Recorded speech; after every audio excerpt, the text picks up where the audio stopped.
Assalamualaikum Sobat Tirai Goib. Salam jumpa di channel cerita horor, silahkan subscribe, like, komen dan share yang sudah subscribe semoga masuk surga. Cerita ini terinspirasi dari kejadian nyata yang terjadi beberapa tahun lalu di Desa Pesengrahan, Kecamatan Wonokerto, Kabupaten Pekalongan. Sebelum masuk pada kisahnya, buat kalian yang mempunyai pengalaman mistis, silahkan tulis kisahnya di kolom komentar, kami akan buatkan kisahnya. Arif adalah seorang pemuda pekerja keras yang hidup sederhana di kota Pekalongan. Kehidupan sehari-harinya dihabiskan di sebuah toko elektronik tempat ia bekerja. Meski ia dikenal ramah dan mudah bergaul, Arif adalah tipe orang yang agak pemalu terutama ketika berhadapan dengan lawan jenis. Pada usia 25 tahun, ia mulai merasa sudah waktunya mencari pasangan hidup. Suatu sore yang cerah, Arif memutuskan untuk mengunjungi Ramayana Kota Pekalongan setelah jam kerja. Ia ingin membeli kemeja baru untuk menghadiri acara pernikahan sepupunya minggu depan. Saat sedang memilih-milih kemeja di salah satu rak, sebuah suara lembut menyapanya. "Mas, maaf, ini ukuran L ya?" Arif mendongak dan mendapati seorang wanita berdiri di sebelahnya. Wanita itu mengenakan jilbab krem, pakaian serba putih, dan senyuman lembut yang langsung membuat hati Arif berdebar. "Iya, ini ukuran L, Mbak," jawab Arif dengan sedikit gugup. Wanita itu tersenyum dan mengangguk. "Terima kasih, Mas." "Oh ya, saya Nurjana. Kalau boleh tahu, Mas siapa?" Arif kaget mendengar nada akrab dalam sapaan Nurjana. Mereka berbincang ringan setelahnya. Nurjana bercerita bahwa ia tinggal di Desa Pesanggerahan, Kecamatan Wonokerto, sebuah desa kecil di pinggiran Pekalongan. Dari percakapan singkat itu, Arif merasa ada sesuatu yang berbeda dari Nurjana. Pesonanya memikat namun terasa penuh misteri.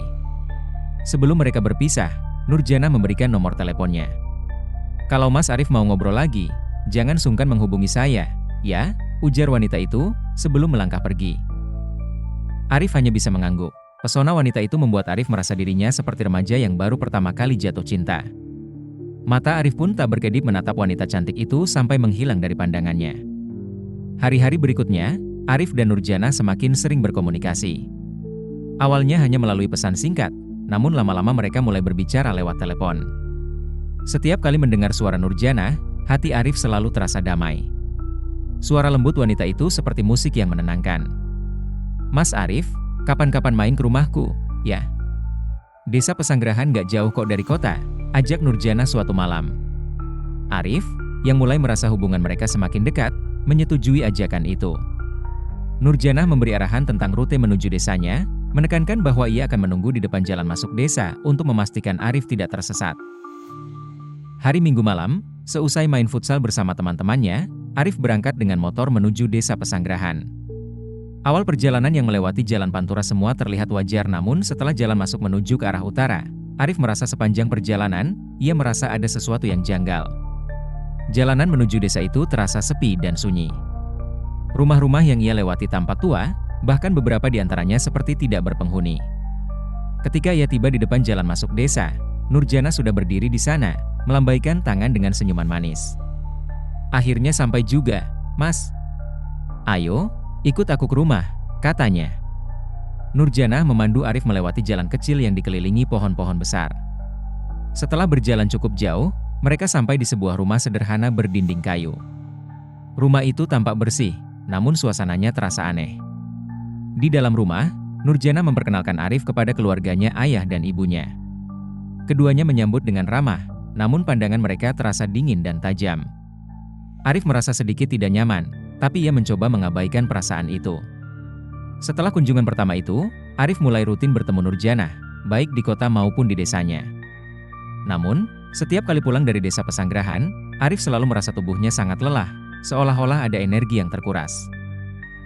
Seiring waktu, Arif mulai memperhatikan beberapa kejanggalan. Pertama, setiap kali ia mencoba menghubungi Nurjana dari desa lain, sinyal teleponnya selalu hilang.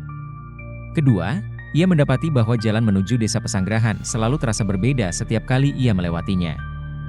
Kejanggalan terbesar terjadi ketika Arif menceritakan hubungannya dengan Nurjana kepada teman-temannya.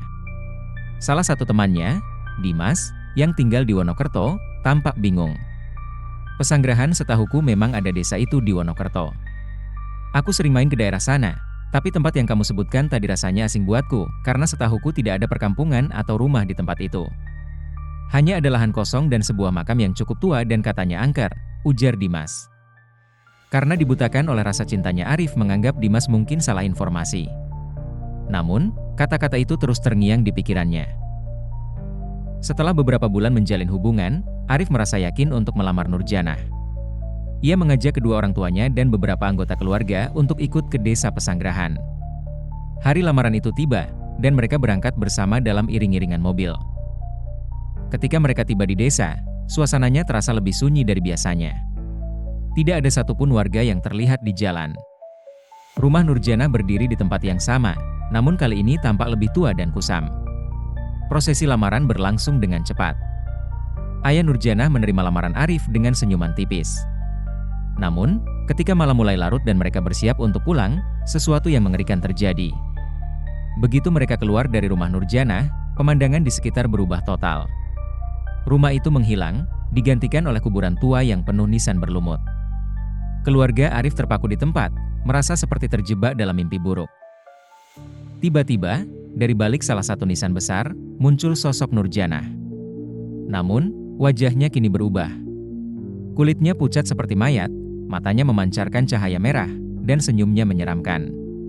"Terima kasih sudah datang, Mas," kata wanita itu dengan suara yang bergema di seluruh area. "Tapi aku bukan manusia seperti kalian. Tempatku di sini, bersama keluargaku." Arif dan keluarganya berusaha melarikan diri, namun jalan keluar terasa seperti tak berujung.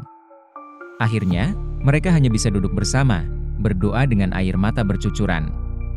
Ketika mereka akhirnya menemukan jalan keluar dari kuburan itu, waktu menunjukkan pukul 3 pagi. Mereka berlari sejauh mungkin, meninggalkan tempat itu. Arif mengalami trauma mendalam setelah kejadian itu.